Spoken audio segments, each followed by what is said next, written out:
Pai, fala conosco. Toma o nosso coração em tuas mãos nesta hora, em que vamos, ó Deus, compartilhar a tua palavra. Senhor, em nome de Jesus, nós precisamos de ti, precisamos do teu alimento, precisamos desta provisão que vem do alto. Somente por ela, Senhor, é que vamos viver, e não do pão que comemos e que penosamente granjeamos, porque a tua palavra diz que aos seus o Senhor dá enquanto dormem. E é nesse descanso, Senhor, que nós abrimos o nosso coração para a tua palavra, em nome de Jesus, Senhor. Amém. Amém. Abra sua Bíblia comigo no Salmo de número 73. Salmo de número 73. Salmos 73. Com efeito, Deus é bom para com Israel, para com os de coração limpo. Aleluia. Quanto a mim, porém, quase me resvalaram os pés. Pouco faltou para que se desviassem os meus passos, pois eu invejava os arrogantes, ao ver a prosperidade dos perversos. Para eles não há preocupações, o seu corpo é sadio e nédio. Não partilham das canseiras dos mortais, nem são afligidos como os outros homens. Daí a soberba que os cinge como um colar e a violência que os envolve como um manto. Os olhos saltam-lhes da gordura, do coração brotam-lhes fantasias. Motejam e falam maliciosamente, da opressão falam com altivez. Contra os céus desandam a boca, e a sua língua percorre a terra. Por isso o seu povo se volta para eles, e os tem por fonte de que bebe a largos sorvos. E diz: como sabe Deus? Acaso há conhecimento no Altíssimo? Eis que são estes os ímpios, e sempre tranquilos aumentam suas riquezas. Com efeito, inutilmente conservei puro o coração, e lavei as mãos na inocência. Pois de contínuo sou afligido e a cada manhã castigado. Se eu pensar em falar tais palavras, já aí teria traído a geração dos teus filhos. Em só refletir para compreender isso, achei muito pesada a tarefa para mim, até que entrei no santuário de Deus e atinei com o fim deles. Tu certamente os pões em lugares escorregadios e os fazes cair na destruição. Como ficam de súbito assolados, totalmente aniquilados de terror. Como ao sonho quando se acorda, assim, ó Senhor, ao despertares, desprezarás a imagem deles. Quando o coração se me amargou e as entranhas se me comoveram, eu estava embrutecido e ignorante, era como irracional a tua presença. Todavia estou sempre contigo. Tu me seguras pela minha mão direita. Tu me guias com teu conselho e depois me recebes na glória. Quem mais tenho eu no céu? Não há outro em quem eu me compraza na terra. Ainda que a minha carne e o meu coração desfalece, Deus é a fortaleza do meu coração e a minha herança para sempre. Os que se afastam de ti, eis que perecem. Tu destróis todos os que são infiéis para contigo. Quanto a mim, bom é estar junto a Deus. No Senhor Deus ponho o meu refúgio para proclamar todos os seus feitos. Amém, Pai. Aqui fala sobre esta instabilidade, que fala sobre essa luta, não é? Que a gente vive no nosso dia a dia. Nós que temos o Senhor, nós que temos esta este padrão, o desafio de viver nesse mundo de uma forma completamente diferente do que as pessoas vivem. Completamente diferente.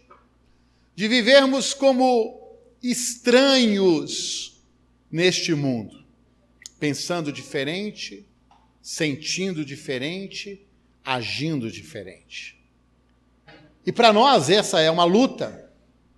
Porque nós temos diante de nós um quadro, nós temos diante de nós o mundo, as pessoas, todo mundo do nosso relacionamento, os nossos familiares, e vamos assim, tendo que estar o tempo inteiro escolhendo em que direção olhar,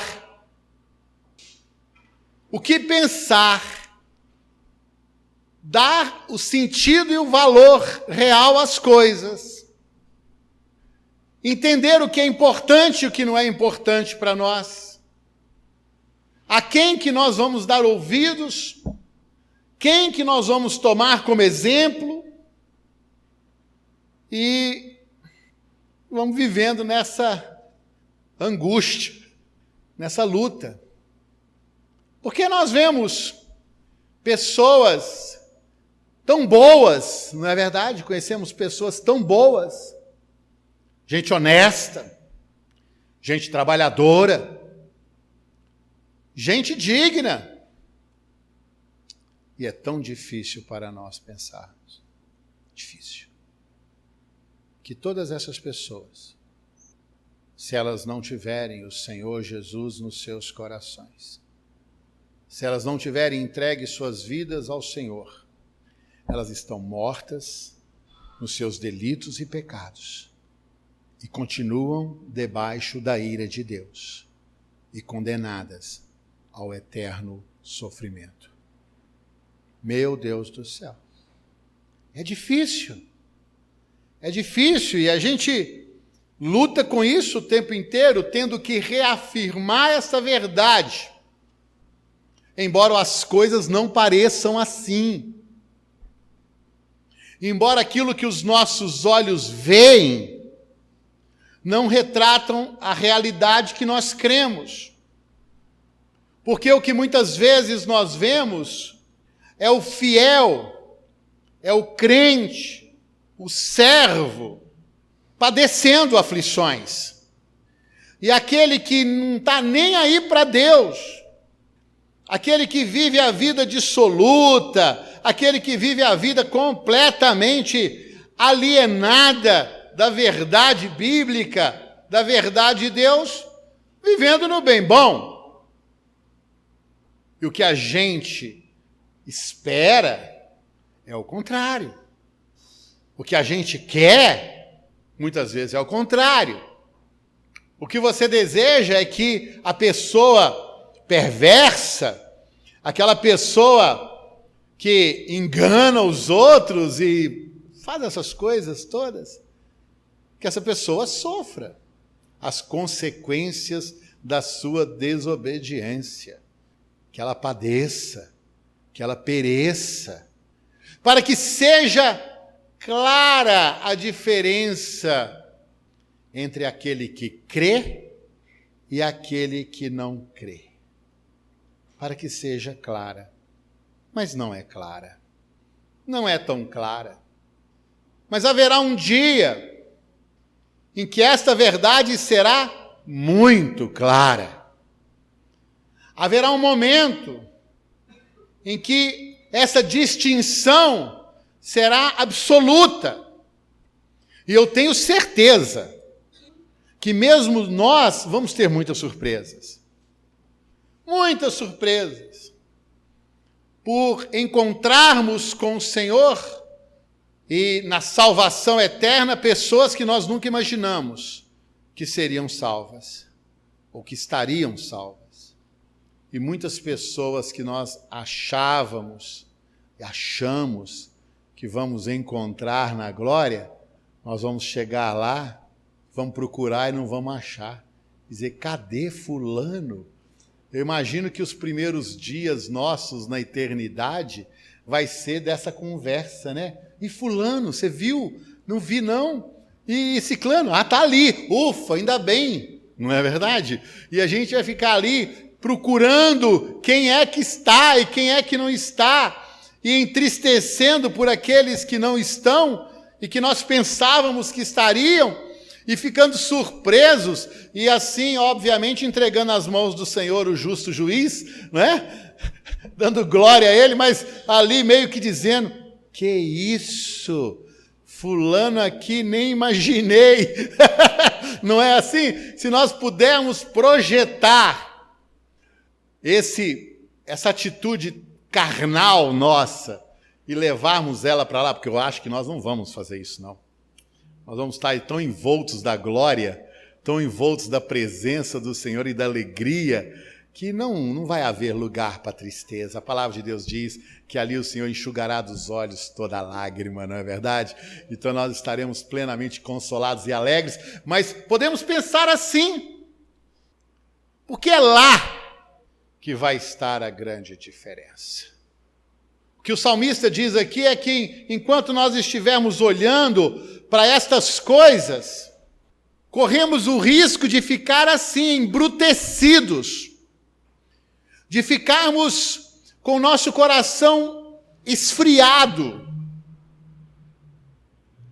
questionando a nossa fé, questionando o nosso modo de vida, o sacrifício necessário para se alcançar as coisas. E alguém pode dizer, por que para mim é tão difícil e para outros é tão fácil, sendo que eu sou o Filho de Deus e Ele não está nem aí por Senhor.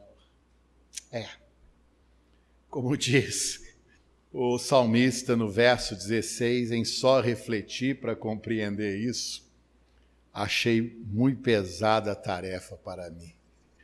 Parar para pensar nisso e entender esse balanço nos leva a algumas considerações. Eu, particularmente, eu entendo por um fundamento teológico, uma verdade de que o mundo inteiro jaz no maligno e que os justos sofrerão o quê? Aflições. A palavra de Deus diz que muitas são as aflições do justo, mas o Senhor de todas o livra. Amém? Muitas são as aflições. E livrar, irmãos, livrar não é remover a aflição.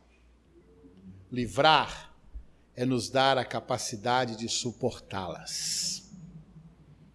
Abra sua Bíblia lá em 1 Coríntios, no capítulo 10. 1 Coríntios, capítulo 10, no verso 13 em diante. Está escrito assim: não vos sobreveio tentação que não fosse humana, mas Deus é fiel e não permitirá que sejais tentados além das vossas forças. Pelo contrário, juntamente com a tentação, vos proverá o livramento. Para quê? Para que a possais suportar. Então o livramento não é o afastamento das tentações, o livramento não é o afastamento dos nossos problemas, mas a graça que nós necessitamos para suportá-las, para continuarmos a nossa caminhada, para continuarmos vivendo neste mundo do qual nós não fazemos parte, e que nós não temos que esperar nenhum favorecimento. Pelo contrário, o que nós podemos esperar é perseguição, é sofrimento. No mundo tereis aflições, mas permaneçam animados, porque eu venci o mundo. Permaneçam animados. E como que nós vamos permanecer animados em meio a essa realidade? É olhando para a direção certa, mantendo os nossos olhos firmes no Senhor e sabendo, irmãos, que há uma eternidade que nos aguarda. Há uma vida eterna. E essa é toda a diferença na vida do crente. A vida eterna. Como o salmista diz aqui, até que eu entrei no santuário de Deus. Verso 17. Quando você entra na presença de Deus, aleluia, quando você tem o privilégio de poder ajoelhar na sua casa, na sua igreja, estar aqui, adorando o Senhor e sentindo a presença do Senhor no seu coração. Quando você faz essa escolha, quando você decide olhar para a direção correta, aí você vai ver toda a diferença. Aí você vai ver, você vai entender qual é o fim de todas as coisas. Porque todas as coisas concorrem para um fim, e um fim proveitoso. Irmãos, todo sacrifício, toda luta, tudo que nós passamos com os olhos num fim, num objetivo. Não é verdade? Um objetivo. Eu vejo assim, a luta, eu estava sonhando com você um dia desse, meu irmão Paulo. Varão, estava ali na presença do Senhor, eu servindo, e eu sei assim que o Paulo, eu depois ali que Paulo foi lá agarrar umas estandes de aço que nós arrumamos para ele, para os depósitos do Paulo, e depois eu vi isso, sabe, Paulo? Eu vi grandes depósitos.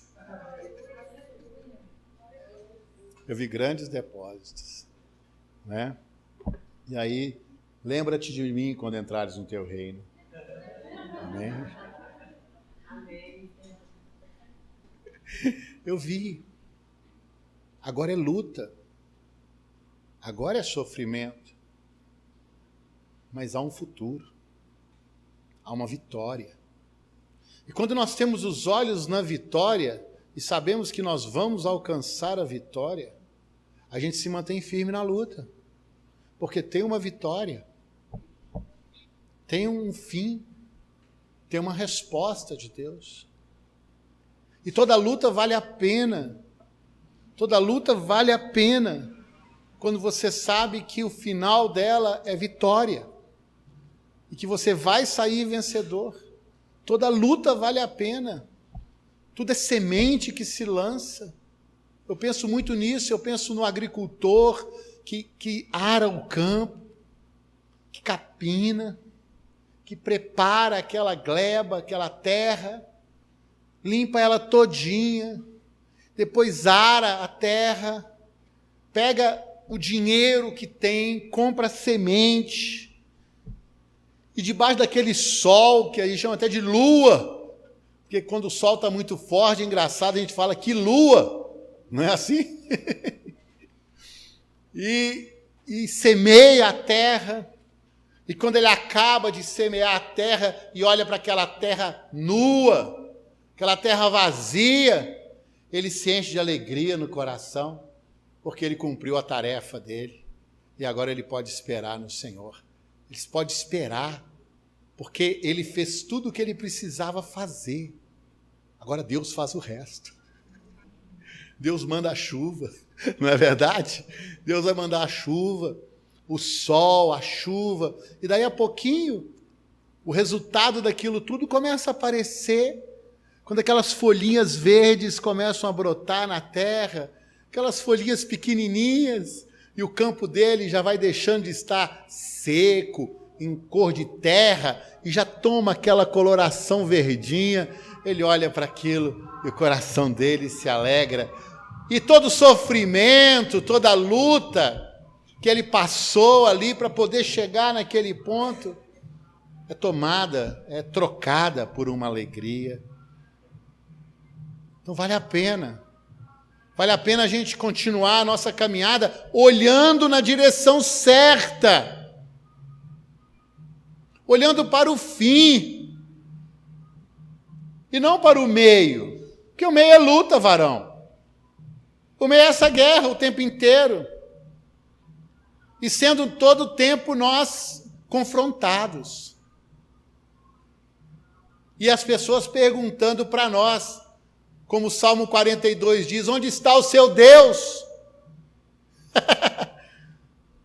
Onde está o seu Deus? Meu Deus está no céu.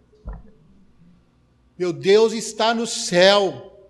O meu Deus se chama Jesus Cristo.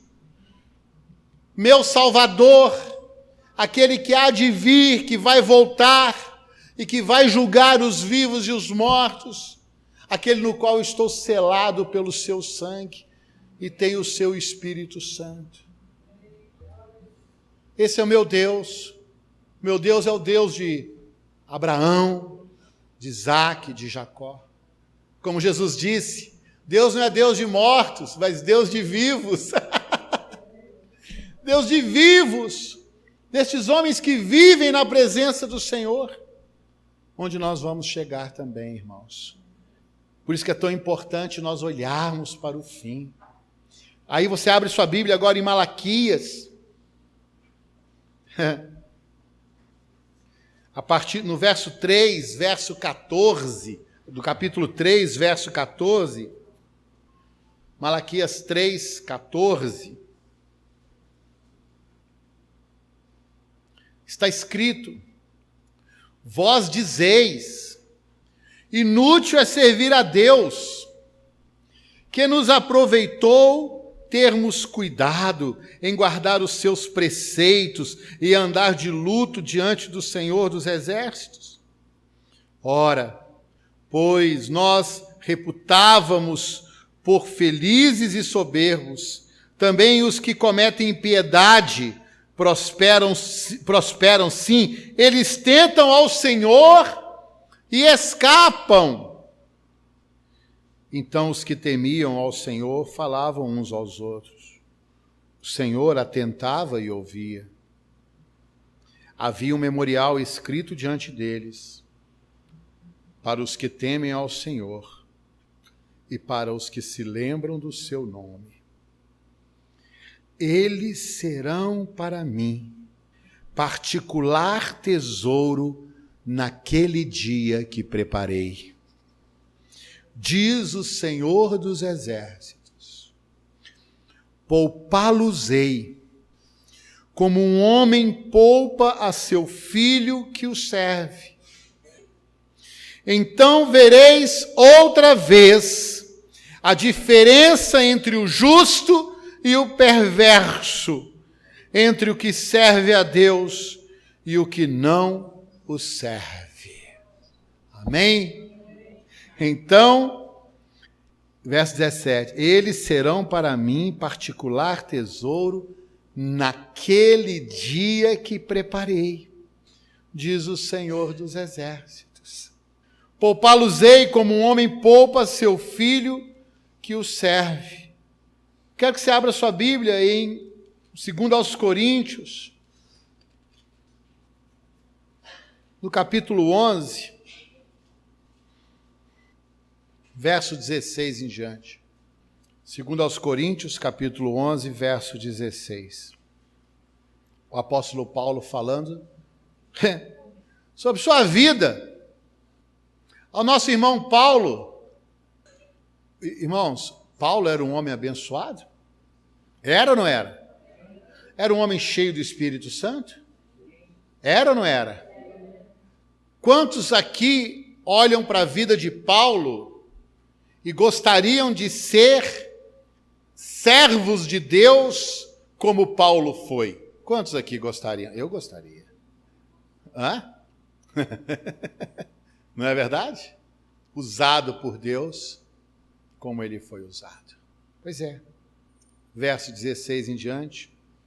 Outra vez digo, ninguém me considere insensato, todavia se o pensais, recebei-me como insensato, para que também me glorie um pouco. O que falo, não falo segundo o Senhor, e sim como por loucura nessa confiança de gloriar-me. Paulo se permite por um momento, mas eu vou falar um pouquinho da minha vida. Já que nós estamos falando aqui, vocês estão descendo o bambu em mim aqui. Então eu vou falar um pouquinho da minha vida. Vou me gloriar um pouquinho. É o que ele está dizendo.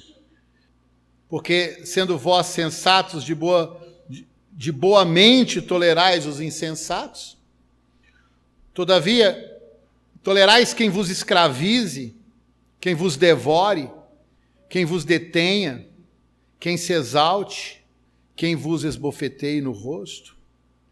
Ingloriamente o confesso como se fôramos fracos, mas naquilo em que qualquer tem ousadia, com insensatez o afirmo, também eu a tenho. São hebreus? Eu também sou. São israelitas? Também eu. São a descendência de Abraão? Também eu. São ministros de Cristo?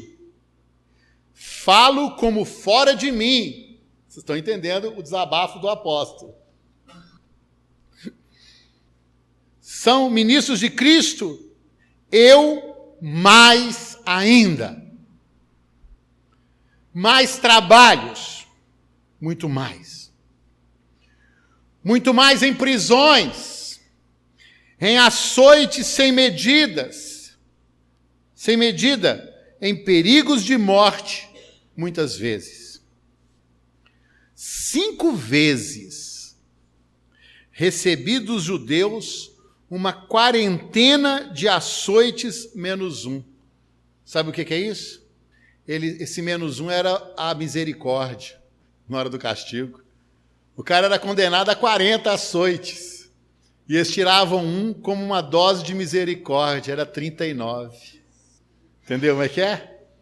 Para falar, olha, nós vamos ser bonzinhos com você. Nós só vamos dar 39. Era a medida de misericórdia. Açoites, irmãos. Assim, aquelas chicotadinhas de leve, né? E eles eram muitas vezes açoitados com varas.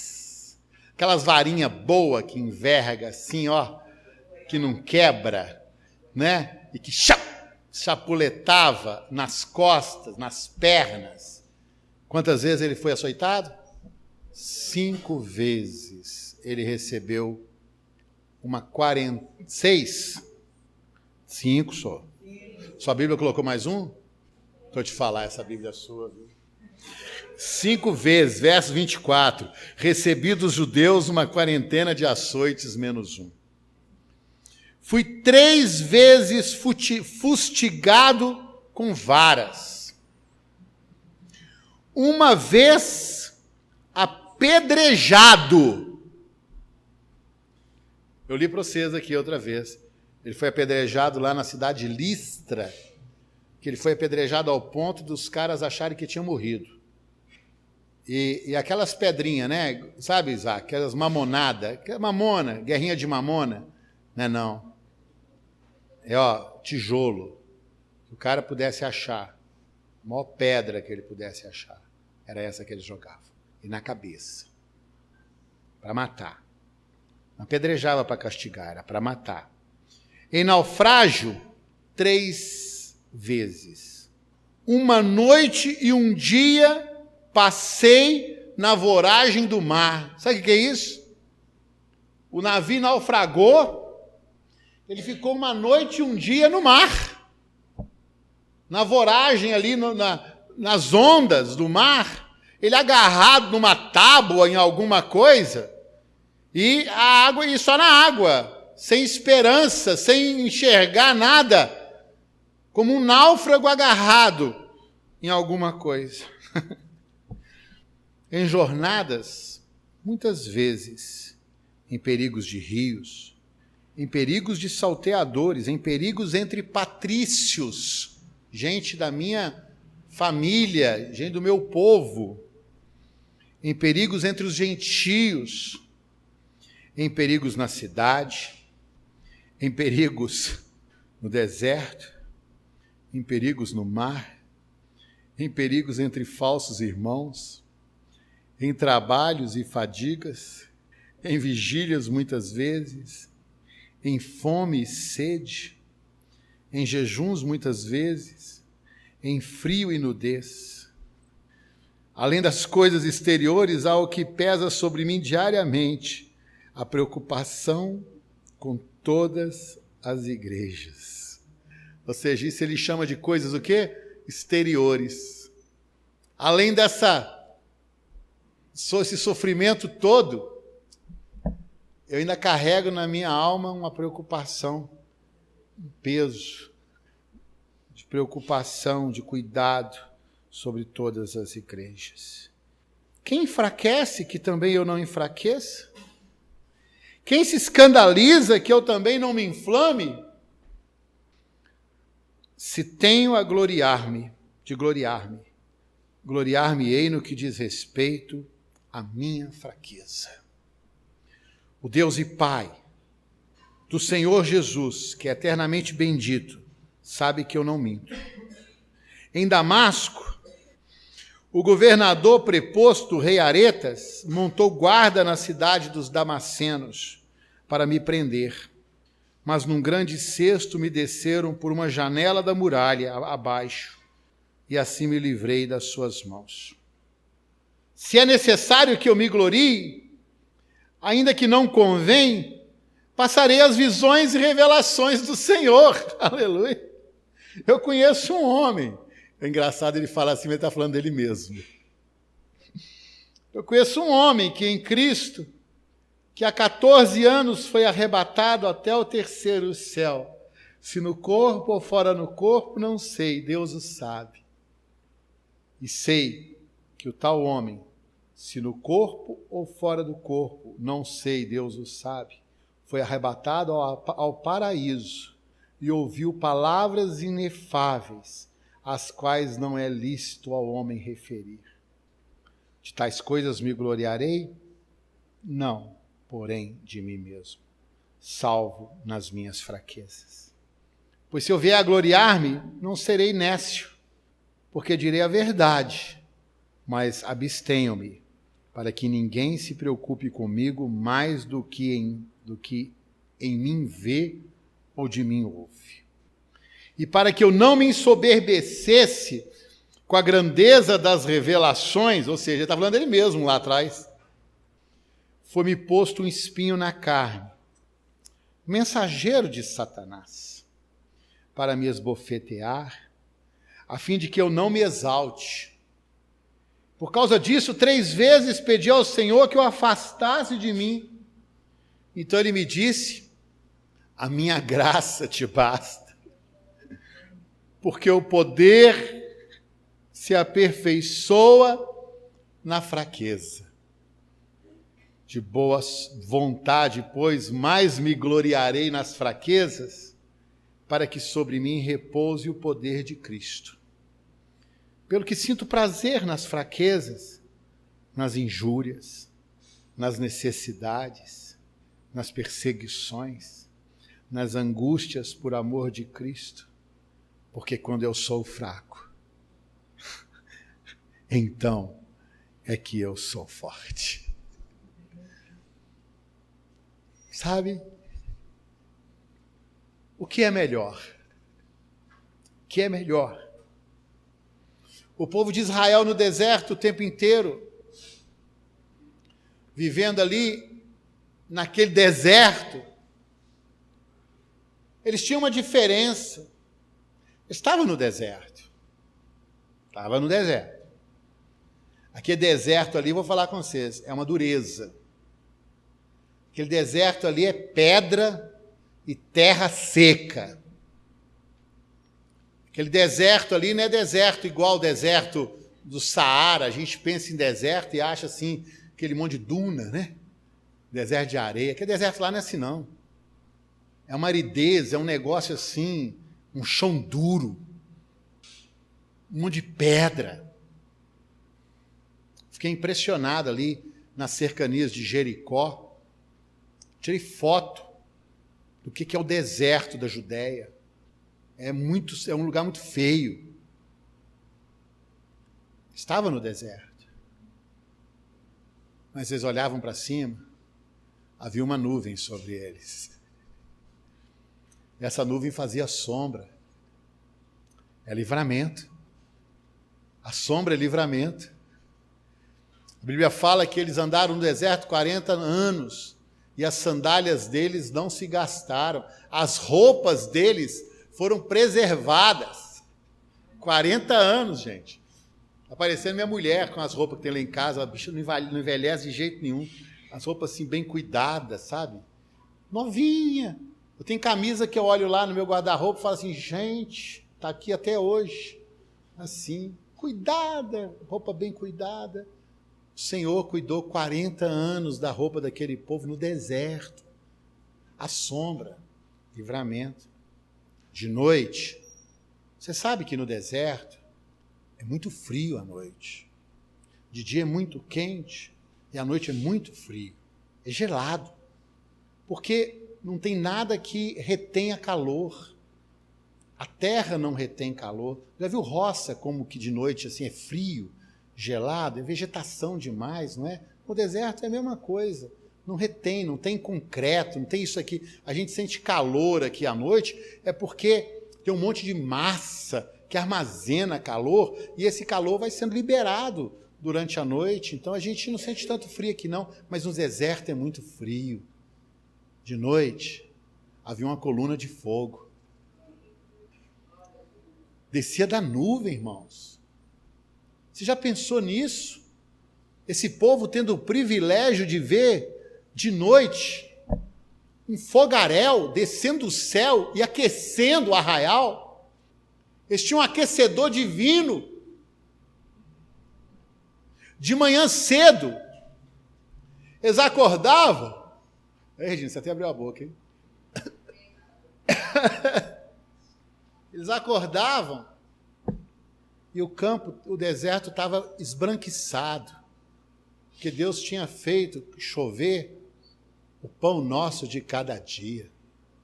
Amém? Pão nosso de cada dia, o cuidado de Deus todo dia na nossa vida. Todo dia, o pão lá, né, Mara? O pão lá, a comida, o cafezinho da manhã, o almoço. Ah, não pode não ser muito chique, pode não ser... Eu nunca comi caviar na minha vida, irmãos. E eu não tenho vontade nenhuma de comer ovo de peixe, está doido?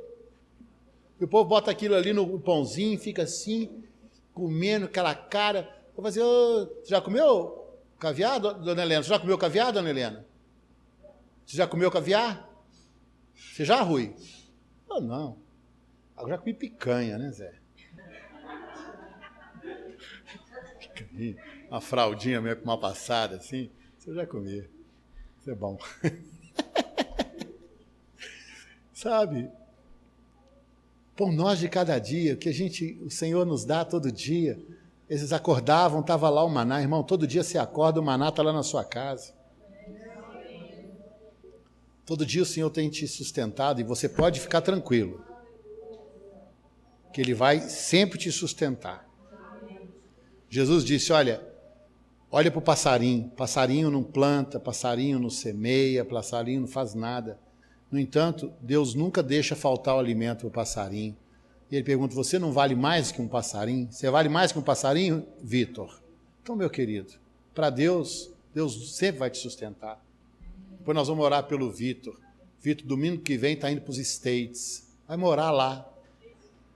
Vitinho, você chegou aqui pequenininho. Agora nós vamos enviar você. Vai virar internacional. Não é verdade? Graças a Deus. Vamos orar pelo Vitor. E Deus vai te sustentar lá, meu querido. Deus vai cuidar de você lá. Porque Deus é aqui, Deus é lá, Deus é em toda parte. O Senhor vai estar com a mão sobre você. Temos certeza disso. Nunca vai passar necessidade. Aquele povo tinha sede, tá? Não tinha bica, não tinha cano, não tinha nada. É deserto, gente. O povo ficou 40 anos no deserto. Sabe o que Deus fazia? Sair água da rocha. Às vezes a água tem que sair da rocha mesmo, gente. É dura. Mas não bate na rocha, não. Fala com ela. Continua crendo, orando e falando com ela. Rocha, você vai me dar água. E a rocha vai jorrar água. Não bate nela, não. Bater é desespero, bater é ira. Não peca, não. Por causa disso, Moisés não entrou na terra prometida. Sabe por quê? Porque ele se deixou inflamar pela murmuração dos homens. Ele se deixou inflamar pela incredulidade daquele povo, Moisés tirou os olhos do Senhor e olhou para o povo, ficou irado, e Deus falou assim, fala com a rocha. Falou assim, vocês querem beber água? Ele pegou o porrete dele e sentou na rocha. Descontou em Deus. Na verdade, Moisés estava irado, sabe por quê? Porque aquela rocha era a rocha viva.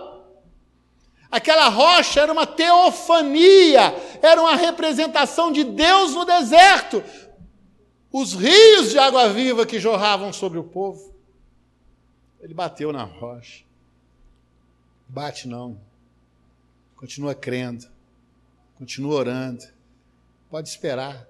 Você orar, ela vai jorrar água para você. Sabe? Quantas vezes aquele povo no deserto desprezou tudo isso. Desprezou a nuvem. Desprezou o fogo de Deus, a presença de Deus. E ficou pensando, sabe em quê? Em pepino, em melão. Cebola, alho. Os alhos lá do Egito. A cebola, o pepino, o melão. E Deus os estava conduzindo para a terra prometida. Terra onde mana leite e mel. Os espias voltaram com um cacho de uva. 2 homens carregando o cacho de uva, dizendo, olha o que espera vocês, olha o que é a minha promessa para vocês, olha o que eu tenho preparado para vocês naquele dia, porque naquele dia você vai notar claramente a diferença entre aquele que crê e aquele que não crê. Naquele dia você vai notar claramente a diferença entre aquele que esperou no Senhor e aquele que largou o Senhor e não esperou, e desesperou, e abandonou o caminho, e voltou para o Egito, ou morreu no deserto. Ou morreu no deserto. Olhando firmemente, para encerrar, abra sua Bíblia lá em Hebreus.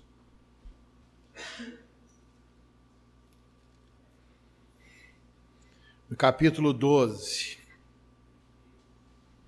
vamos ler 11, Hebreus 11, a partir do verso 30, 11 a partir do verso 30, Hebreus. Pela fé, ruíram as montanhas de Jericó, depois de rodeadas por 7 dias. Pela fé, Raabe, a meretriz, não foi destruída com os desobedientes, porque acolheu com paz os espias. E o que mais direi ainda? Certamente me faltará o tempo necessário para referir o que há a respeito de Gideão, de Baraque, de Sansão, de Jefté, de Davi, de Samuel e dos profetas, os quais, por meio da fé, subjugaram reinos, praticaram a justiça, obtiveram promessas, fecharam bocas de leões, extinguiram a violência do fogo, escaparam ao fio da espada, da fraqueza tiraram força, fizeram-se poderosos em guerra, puseram em fuga exércitos de estrangeiros. Mulheres receberam pela ressurreição seus mortos. Alguns foram torturados, não aceitando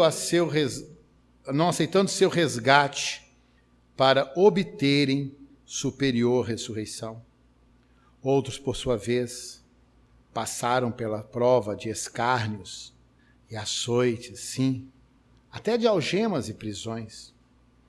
Foram apedrejados, provados, cerrados pelo meio, mortos ao fio da espada.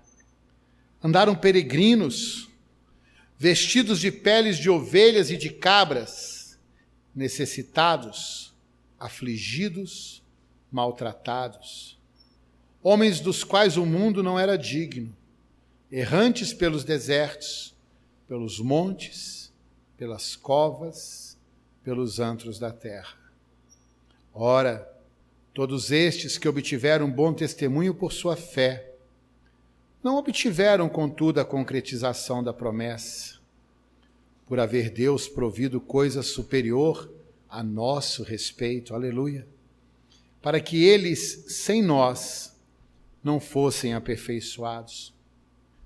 Portanto, também nós, visto que temos a rodear-nos tão grande nuvem de testemunhas, desembaraçando-nos de todo o peso e do pecado que tenazmente nos assedia, corramos com perseverança a carreira que nos está proposta, olhando firmemente para o autor e consumador da fé, Jesus, o qual, em troca da alegria que lhe estava proposta, suportou a cruz, não fazendo caso da ignomínia, e está sentado à destra do trono de Deus.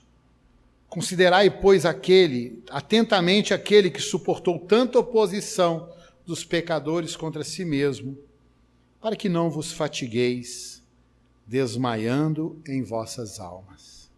Olhando, verso 2, firmemente para o autor e consumador da fé, Jesus. Irmão, em troca da alegria que está proposta a você, amém? Suporte, mantenha-se firme, não morra na praia, entre na glória, em nome de Jesus, amém? Amém, amém.